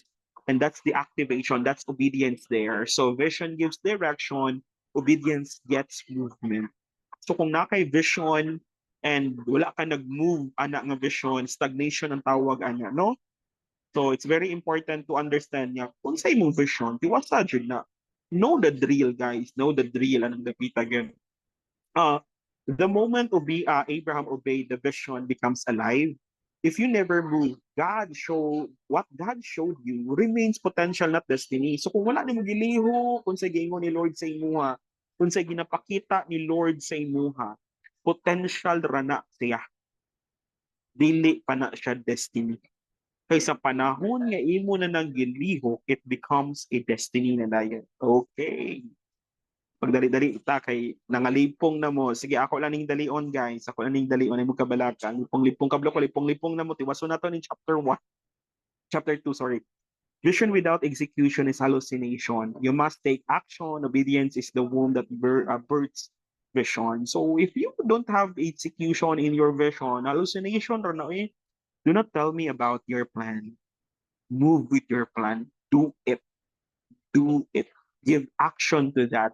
If you need sacrifices in some areas of your life, you have to do it. Because your vision without execution, that's hallucination. No, your vision reveals purpose, obedience, sustained progress. So if you are into vision, it reveals more of your purpose, guys, no?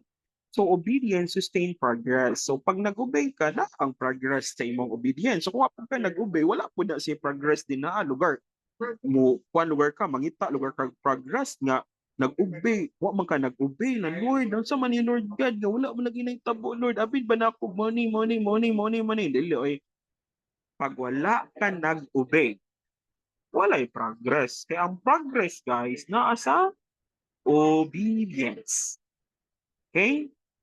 Nasa obedience ang progress. Now, in the book of Habakkuk, it says here that though the vision tarries, wait for it, it will surely come. Na sometimes, manggod kaya ang vision, mabrang, kung kaya kay Lord, uy, grabe kay Lord, kapoy na kayo, Lord, dugay ka, ayun, tabang, ay na, mura kang makaanak ka usahay ba, mura kang makautong ka ba, vision tarries, ba, ano, uy, kinuok ko kanus, man ni mahitabo, uy, anak, kana kay nag-complain pa ka. Kaya na kay dagan pa kang yaw-yaw, dagan pa kang istorya ka na madugay jud ka ana. Okay, so muna siya nga naka-vision ba? Na ba kay vision? What's your vision in life, man? What do you want to happen 5 years from now, 10 years from now? What you are preparing for? What you are preparing for 5 years from now, 10 years from now? What are you preparing for? Are you preparing for something? Are you planning for something? Are you seeing something right now in the future? Unsa man? Unsa may plano nimo? Unsa may gihatag nga vision ni Lord sa imuha? Though the vision tarries, yung tarries din hang dapita, guys, is mura siya feeling nimo delay in going or doing something, baka delay siya. Unya abi nimo kaka-delay. No, God is allowing you wait lang din na kabalong unsa nang wait for it. Kanang be patient. Kanang God is molding you, God is preparing you. Because when you are being positioned by God in some areas of your life, kabalo jud siya. Full package gid ka. Kabalo siya. Iyaha jud kang i-increase as in mapugnan pang baha, ikaw di jud ka mapugnan. Ana jud na guys. When the Lord will move you. Okay? Ang progress naa sa obedience, wala sa tigtan-aw sa imong vision. Okay? Ang progress naa sa imong obedience, wala sa imong complain. Ah, ang obedience mo'y nag-sustain sa progress. Dili ang imong complain, dili imong option. Okay? Ana gina siya, guys. Oo, yes. Ana gina siya. Vision often unfolds in phases. Okay? Each phase requires new obedience. Now, phase 1, create a vision. Phase 2, plan. Phase 3, phase 4, phases man na siya, by phase man na, by step man na siya. So, kana-tanan, ang phase 1, nag-require na siya new obedience. Obey ni mo. Ayun kay, nag-obey na ako sa phase 1, relax na ako sa phase 2, na di na siya mao. Di na siya mao. Undangi dyan na siya. Na, phase 1, obey. Phase 2, another new obedience. Ang sa akong gingon sa every discussion na to, bitaw, if I don't know if you are hearing me saying this again and again, that in every level, it requires a new version of yourself. In every promotion, it requires another version of yourself. In every another work and every another elevation sa imong life, it requires a new version of yourself. Therefore, you have to obey God in another level again. Obey God in another level. Ano na siya? Sinabot ra ba ta, no? When God gives a vision, He tests if you follow Instruction before fulfillment. Ay, nangayo na kag bagong instruction nga wala pa ka nag-follow sa first instruction. No revelation at all. No revelation. Sobra. Wala dyan. Wala dyan. You are violating the communication providence ng Lord. Imong ginabuak, ginaguba nimo ang protocol sa communication sa langit. Wala pa ka ni follow sa instruction. Follow the instruction first given, then I ang fulfillment. Dili kay fulfillment nga wala nag-follow instruction. No, it's a big no. It's a no-no, guys. It's a no-no. Okay, it's a no-no. Follow instruction first. Follow instruction. Wait, pagtanaw ni Lord, ay, mo follow instruction. Ato ni tagag fulfillment. Tagaana po kag instruction. Ay, follow gid ay. Lig-on kayo, very strong, despite the challenges. Kanang dapita. That's what happens when we understand the vision and we obey the Lord on that. Okay? Si Noah had a vision of a flood coming and a new world after. But the vision only becomes real through obedience, building the ark step by step, guys. It took decades of silence, obedience before he saw rain. Now, if wala pa ta nagkatunga kay Noah, di isa mag-complain, di isa magsighatag og option, maghatag og daghan kay rason and everything. You know what? It's 120 years when Noah finished the ark. 120 years, guys, walay ulan. Within that 120 years, they never experienced rain. Why? Because the rain is waiting for Noah to finish the ark.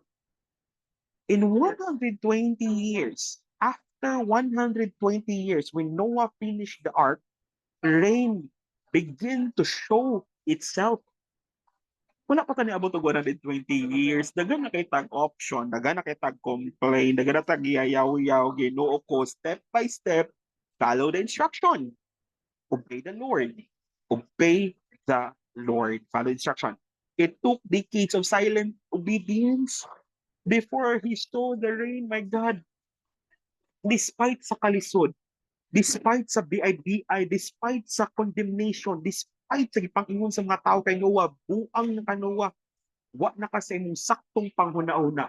Because it took him 120 years of silent obedience, following the Lord, following the vision.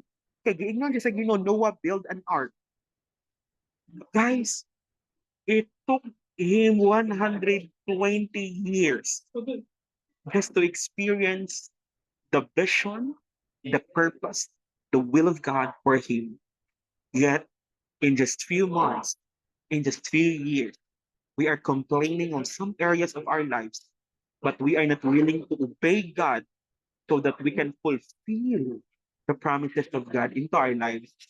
Into our lives. I'm encouraging you right now, as you listen right now, God is building you up in the vision, in the purpose niyang ginahuman sa imuha. Obey the Lord. Obey the Lord. Obey the Lord in your finances. Obey the Lord in your action. Obey the Lord in your mind. Obey the Lord in every part of you. Obey the Lord because you are establishing everything right now according to the purpose and the promises of God in your life. Wala pa nahuman si Lord nimo. And God is waiting for your obedience. God is waiting for your full trust. God is waiting for your commitment right now. God is waiting to that. Guys, it's not your commitment to inner life. It's not your commitment to me as your pastor. It's not about me. It's about you being committed to God. And because of that, you are helping me right now in the ministry. It's not about by committed kay ko sa ministry, committed kay ko sa kay Pastor Rod, kay ganahan, kay ko sa, no, it's not about me. It's not about the ministry right now. It's about you so committed to God that you are willing to help the ministry. Ang balik ko na, you are so committed to God and your full trust to God that you are willing to help the ministry right now. Kay daghan kay tagtabangunon nga mga tao, you don't behind those things inyo ang makitaan sa ako ang day. my day behind online counseling and online advices nga wala na ko'y record, wala na ko'y picture behind young people nga akong gina-counsel because of drugs, because of stress, depression, and bankruptcies. Ginoo ko behind those things. I know the plan of God nako this year nga exhausted kayo ko, but behind those areas nga wala na ninyo nakita sa kuang My Day, sa akong profile, sa kuang Facebook, behind those things we are saving people and we are pulling those people in the pit of their situation. I don't have time to complain because we are saving people. And kabalo mo guys, that we are all here because of God's grace. It's not because of me. Diba? It's not because of me. Niyas lang gid ko ni Lord. Diba? Ingon ko sa inyo ha, every time anniversary ta, every time niya ga-increase ato ang years of kanang ga-celebrate ta, ingon ko sa inyo ha, God is always talking to me and say, your yes. Look at these people. Your yes, your sacrificial yes, pull these people. And it's not because of that lang. It's because of God. So the time you are helping me in the ministry right now, guys, every time you are putting your seed, your tithes, your offering, you're extending um your financial blessing to the ministry. We are saving people. Wala ko nag-inusara dili bisan pag wala mo kabalo sa akong ginabuhat, despite on those areas you are helping me, you are with me on those missions, you are with me on those advices, you are with me on those moments nga akong gina-counsel ang maghitog na stress, depression, anxiety, ang mag-end na sa life, ang naa sa drugs, ang naa sa, you are helping me. You are with me in those moments, guys. Not physically, but you are there. So, wala pa ta kaabot og 120 years. Obey the Lord. I challenge each and every one of us here, even myself, a challenge that we have to obey the Lord, be committed, and trust God. Put your commitment to God, not to the ministry, not to me. The reason your commitment is na kay Lord, niya imuhang full trust na kay Lord, niya tungod ana you are helping the ministry pastor. Let's build the ministry. Let's empower the ministry. Kay naa na ko'y commitment kay God, na na ko'y full trust kay God. Ana, di ba? Trust God for me, guys. Please. Kasi ako, gignanta mo, di ba? Gignanta mo, I trust God for every one of you. I don't trust you personally. Kasi wala pang kabalo. Wala mo kabalo what will happen in the future. Diba? But I trust God for every one of you. So please, trust God for me. Trust God for me. You mentioned me in your prayers, the Lord, I trust you.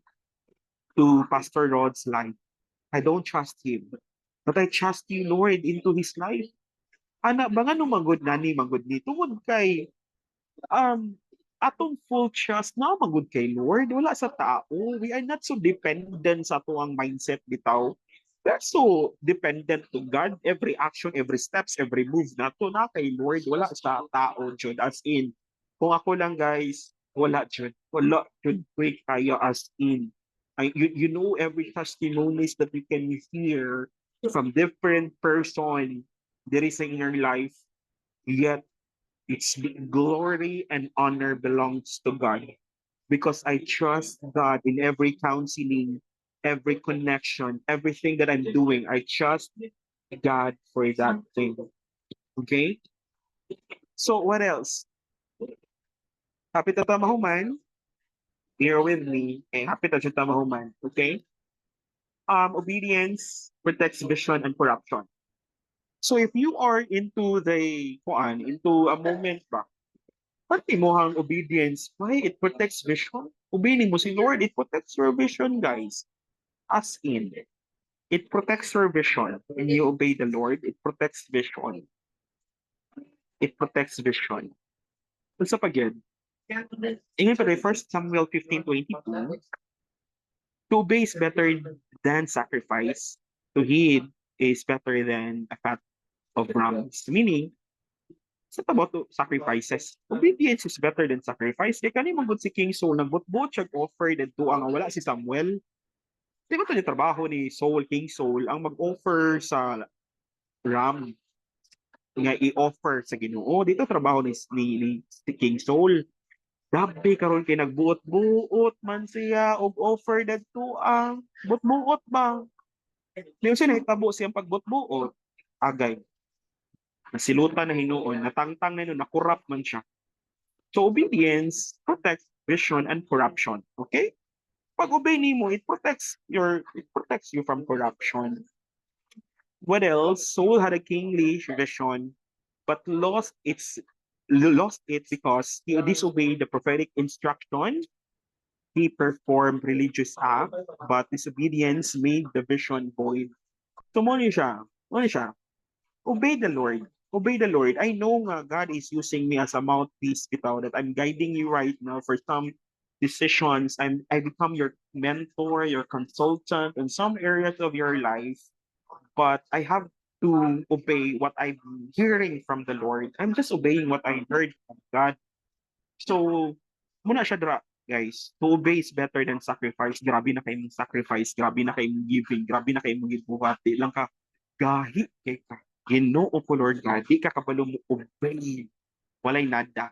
Walay nada. Nonsense kayo. So obedience protect no sa ato ang vision from corruption. So disobedience disconnect you from divine flow. It blurs the clarity of vision. So unsay gisugo ni Lord, unsay principle ni Lord, just obey. And tell God, Lord, I have to obey you. Because of the principle, Lord, that I'm obeying you in giving, I'm obeying you in helping, I'm obeying you in transformation in every part areas in life. Obey the Lord. Obey the Lord. Obedience, on the other hand, keeps your heart sensitive to God's ongoing direction. So the more you obey God, step by step, you are being guided by God. No, you're very sensitive. What's going on next? Di ba? Nice kayo ba? Kinibitag mo obey ka sa Ginoo, and Lord, sa may next Lord, excited kay ko with a humble heart. Excited kay ko, Lord, to obey you. Na siya. Praise God. Praise God. Praise God for that. So, obedience blurs vision. Pag ikaw mo obey, maka-blurry. Maka-blurry. Mura bitag, saan din ako makita? Saan man ni Lord? Ikaw kakita. Saan man ni Ana? Gid ang reaction na ng dapita. If you refuse to do the last thing God told you won't show. He won't show you the next thing. Kung wala lagi ka ni obey, refuse ka nga mo follow instruction, bye. I tell you, magguba imong life, magguba imong system, magguba tanan just because wa ka ni obey. Wa man ka ni obey. Kuandra na, madara nagpa na, makuandra ni. My goodness. We have to obey God. Not refuse. Not refuse. Murag maka-refuse pa ka first, pero just obey. Just obey. Obey lang gid ka. Mo gina ko may obey jud. Vision defines what to obey, and also obedience defines how far you'll go. So, yung obedience ba, your vision defines what to obey. Sa kani obey na ako ni kani dili, obey na ako ni kani stranger voice ni siya, dili na ako ni obey kani tingog ni sa iring, dili na ako ni obey kani tingog ni sa kangaroo, ana. Naman si Maklanog si malugod sa kuan sa Australia. So si tingog is kangaroo. So dili ni kay Lord, di ko mo follow ani kay tingog sa kangaroo ana. Ana jud kanang vision defines what to obey. Then obedience define how far you can go. So kung obey ka, kana pa obedience nimo mo pud mo define, guys. Kung unsa kalayo imong maguan. Oh. Vision reveals assignment. Obedience measure your trust in the sender. You can't fulfill a divine vision with partial disobedience. Dili na siya pwede, guys, na partial lang nimo ang obedience. Partial lang sa ninyo obedience, Lord. Kabalo na ka. Ana, dili siya pwede. Full trust gali, no? Oo, full trust. Oh, full trust, no? Dili na siya foolish trust, guys. Dili na siya foolish trust. Full trust na siya. Hindi pwede partial obedience nga. O dili sad pwede installment obedience, guys. Na nako Lord tapang. Lord, ako obedience nimo Lord. Installment na sa ni. Na dili pwede. Dili gali pwede partial installment na Ginoon. Nasa. Ano siya guys? Ano gid siya? No, so Luke 5:46. Jesus said to Peter, launch out, launch out into the deep. Itong si Peter, nagkuhan siya ba? Nangisda siya tibok gabi. Yes, sa tibok gabi nga nangisda siya. O siya kuha, una sila kuha. Di ba si Jesus nga, si Jesus nga, Peter, ang unahan gamay. Kaya lang unahan, tapos ilabay din ang imuhang net na yun sa unahan. Ano siya, Lord, tibok, may gabi, nagkuan, nagisda, wa man may kuha, Lord God. Pero ikaw may nagingon, sige, go. My goodness, kung kaila lang jud ka kinsa imong kauban sa panahon nga nagbagyo, di jud ka matalaw. Muna ko ingon ganina, if only you knew kinsay kauban nimo with the storm, you will sleep to the one who knows everything. If you only know who is with you in the middle of nothingness, then abundance will take place.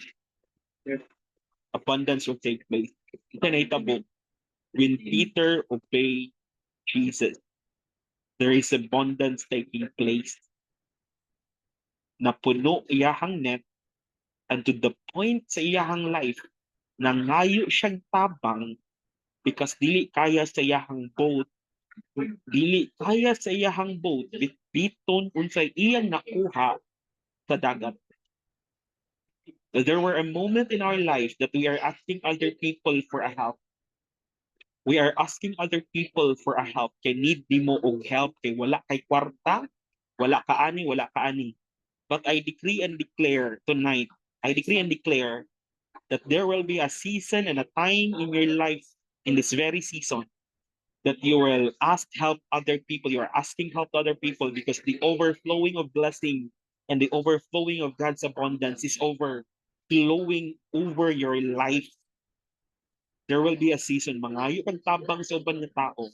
Tungod kay gaawas-awas ang panalangin ni Lord sa imong life nga wala na kay kabutangan. And like the experience of Peter over you, may it become our experience as we decree and declare it ba? Nga sa dihang nangayog tabang si Peter because the boat is not able to carry the blessing. I decree and declare also over our lives tonight nga moabot yun ang time, moabot ang season. Mangayo kag tabang sa uban nga tao because you are overflowing of the favor, the blessing, the abundance, and the goodness of God over your life. If you only knew who is with you in this journey. In this journey, if you only knew who is with you, ma-shock you. Diba? Amazing yun si Lord. God will never give a vision bigger than your capacity to obey. Every instruction carries the next level of manifestation. So meaning, if dili ka mo obey, anong dapita? My goodness, di ko katagaan ni Lord. Uy, kay dili man ka mo obey, gahi man kay ka og batikunon. Ano na siya? Okay, obedience gid na siya, guys. Na gid as area ros obedience guys. Vision inspire faith. Obedience activate power. Mary said, John chapter 2 verse 2, Mary said, whatever he tells you to do it. That obedience released the miracle of turning water into wine. Nakainom mo na, nahimong wine ang water. Unsay giingon ni Mary? Ingon sa Mary, untay iingon niya buhatan ni. Question not, do not doubt it, do not ask about it, do not tell something about it. Whatever he tells you, ha, unsay giingon ni Jesus sa inyo, ha, just do it. Just do it. Faith sees, obedience does. When both unite, miracles happens because obedience opens the gate for heaven to back your vision. Do not complain. The more you complain, the less you obtain. Do not doubt about it. When the Lord tells us to do it, do it. When the Lord convicts you to do it, do it. Whatever He tells you, just do it. Because in that obedience, in that instruction, there is a greater miracle that will take place. Greater miracles. Now, it is in the book. Actually, it's in the book. So, Destiny carries visualization in the journey. Ako lang basahon, guys. if ever, ay nako Lord, hapit naman din ang time, so I will read this one. So you will never be able to attain the best location in your life without the right mindset. Using visualization means seeing destiny through the lens of God. Lens of God atong ginagamit, no? It's not your lens, it's the lens of God. It's how God look at it. It's not about how you look at things, but how God look at it in the perspective of God, not on your own perception. So you will never be able to attain best location in your life without right mindset. Tawag kay right mindset. Hindi ka kabot sa right location kung okay sakto nga right mindset nimo. So again, visualization number two, visualization is the act of recreating images, sounds, and environment before they happen. You have to change it in. You have to recreate the image you see. Nakakita ka, kapoy, luya, property. You have to change what you see. The sound, the people that telling you something, those people that is trying to discourage you, those people that trying to dismantle your capacity to soar high above those situations and circumstances in your life, you have to change sa sound. Change ang gipaminaw nimo. Ayaw na to sila paminawa. Katong nakaminos nimo, katong nalain nimo, katong mga tao nga wala nagtanaw sa imuhang potential capacity. Ayaw na to sila paminawa. Change the sound that you hear. You heard it now. So environment, the people around you, the people is empowering you, inspiring you, moving you into your next level, then change those people. Change this environment, change those friends. If they're not helping you in your future and destiny, you have to change them na naman. Because there must be a level in your life na kinahanglan jud ka katong mga tao nga kauban nimo, they are not draining you, but they are inspiring you, empowering you, and pushing you to your next level. Tabo manggod nag-sustain ta ba, nagkwanta, nag-maintenance ta, nag-maintenance ta sa mga tao nga wala nag-empower nato. Mm. It prepares the mind and the body for every condition and situation. Destiny is a journey, and we must remember that where we are and where we are going is determined the vision we see. The vision we see and the vision we obey. Okay? So note number three, your vision should be realized the moment it is realized, it will translate it into action. Your action is a manifestation of inner strength. Your vision is a perspective of future, a glimpse of what you can become. So kana ba? Kana lang, kana ato siya ng tanaw ayo. Vision nimo, ma-realize na nimo tanan, ma-realize, translated into action. Kung manifest na siya, God is preparing you. It is tarry, sometimes murag delay na kay Lord. Sige lang, position yourself. It will surely happen. Yun ang Habakuk 2:3. Klaro kayo na. Hold it. 4. People don't live the way they do because they like it. They live the way they do because they don't know what else to do. So ano kayo ano inana bang pwede mag-change na ka? Ayaw lang igna siya nga mag-change. Hindi po siya unsaon na ko pag-change to eh. Ayaw sa iyo no pag-change uy unsa man ka? Kabog po kay bago-bago dugli naman kay kakuan ana ayaw ina na. Uy, ikaw unsa man ka murag gyapon ka wag ka usaban wala man siya kabalo unsaon. Diba? The reason why nag-appeal mo ani, it's because we are teaching you how to change. Diba? We are helping each other. Unsaan day dapat nga ma-change day ko di ay. Dili kay pag-usab na uy, kuan gyapon kay ka paras gyapon kay ka, kuan gyapon kay ka ani. Wala ra ba ka nagtabang, wala ra ba ka nag-guide, wala ra ba ka nag ingon nga inani bro kana tudluan ta ka unsaon pag-change ha. Kay kinahanglan jud ka og change. Number one, ana po dun ta, no? Hindi kay demand tag-change sa uban nga tao, na tutuntun in saon. We are responsible po an dirang dapita, guys. Ayaw pag sige demand nga wa ka nagtudloon saon, di ba? Kay ang pag-change manggod nato, knowledge manggod na siya. Kinahanglan pud taon makabalos component, principle, unsaon, mag-change of mindset. Oops, ayaw na siya. Kinahanglan ni musbuni, mao ni siya. Ano. You know what? Sa kadugayon bitaw no, sa tiginahong council and everything, na-realize gid nako nga kinahanglan jud tudluan, dili puro istorya, guys. Ana jud siya. Preparation for success is determined by attention of small details. Keep focus sa nawang small details. Unsa man ang small details din ha. Kasi malimpan nimong small details, ba yapon na siya. Action without right thinking is the cause of every downfall. Action without preparation leads to distraction and confusion. Action without understanding is foolishness. Your vision is a measure of possibilities, not a measure of impossibilities. So kung nakay vision, dili na siya measure sa imposible ni. Ana, dili oy nag-create kag vision, because it is a measure of possibilities. O, natin vision, nag-create ka kay possible na siya nga may tabo. So kung ang action walay right mindset, downfall na siya. Kung ang action walay preparation, distraction na siya o confusion. Kung ang action walay understanding, foolishness na siya. Kung ang action walay ang vision is a measure of possibilities, not a measure of impossibilities. Okay. Actually, hapit na ko malubat, kung mawala na end of the year na siya. Okay? Mag heads up lang ko gaan. Murag tulang duha ra lang man ika nga contest slide, guys. Last two, right experience is a product of right mindset, and having the right mindset will give birth to a precious vision.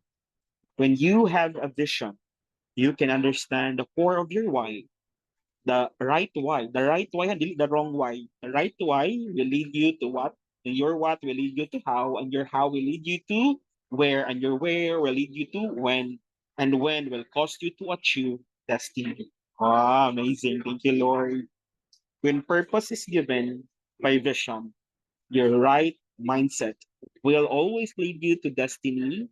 Abraham was led to the right place. Moses was led to the right place. Joseph was led to the right place. And many people in the scripture, guys, were led to their destiny because the vision the Lord gave them. The vision. This is about your inner disposition. Your inner disposition. So again, thank you for attending for tonight's ano kanang si tawag ni kanang session. I hope and pray na nagasinabot ta. I hope and pray that the Lord is moving, no? Sa inyong life. And I know daghan pa kay buhaton si Lord sa inyo ha. Wala pa lang kita na human. Huwag kang aayaw because there is greater things that is about to happen. If you are willing to obey, sa akong gitudlo karon when it comes to your finances, ask me, tell me kung sa magaling pa or naglibog ka ko, can we clarify some things and details ko? Sure, why not? We will also clarify some things if there is a level of clarification nga ngay na tong buhaton and so on and so forth. Again, thank you for your time. I know your time is very precious. I know the time is very kuan sa inyo ha, but let me decree and declare sa inyo tonight, no, as you close your eyes and bow your head. Father, I decree and declare life upon life, beauty upon beauty, abundance upon abundance, miracle upon miracle, greatness upon greatness will about to happen to each and everyone's life. Thank you for their sacrificial time, Lord God, and thank you for their life. Continue to move and continue, Lord, to minister to each and everyone. We give you praise, we give you glory. In the mighty name of Jesus Christ, we pray. Amen and amen. Again, guys, thank you. You can ask questions later or sa panahon nga magkita ta if you have confusions, no? So again, thank you and stay blessed, everyone. Thank you pa.